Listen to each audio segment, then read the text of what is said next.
ఓటుకు note సూత్రధారైన Chandrababu CM పదవికి రాజీనామా చేయాలని వైఎస్ఆర్సీపీ ప్రధాన కార్యదర్శి విజయసాయిరెడ్డి డిమాండ్ చేశారు. ప్రజాస్వామ్యంలో తప్పు చేసిన వారు ఎవరైనా శిక్షార్హులేనని, సుపరిపాలన చేసే వారికే పగ్గాలు అప్పగించాలని అన్నారు.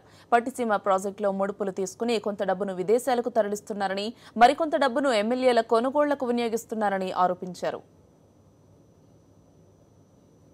ఒక్క ప్రాజెక్టులోనూ ప్రతి ఒక్క వ్యవహారంలోనూ ముడుపులు తీసుకుంటూ ఈ లంచం తీసుకున్నటువంటి ఈ డబ్బుని హవాలా ద్వారా విదేశాలకు తరలించడం, కొంత భాగాన్ని గతంలో బయటపడినట్టుగా 2-3 రోజుల కిందట బయటపడినటువంటి ఎమ్మెల్యేల కొనుగోలు విషయంలో ఉపయోగించినట్టుగా మనకు తెలుస్తుంది.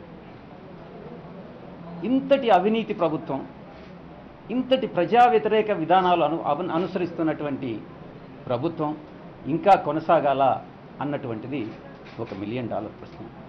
తప్పకుండా ఈ అవినీతి ప్రభుత్వం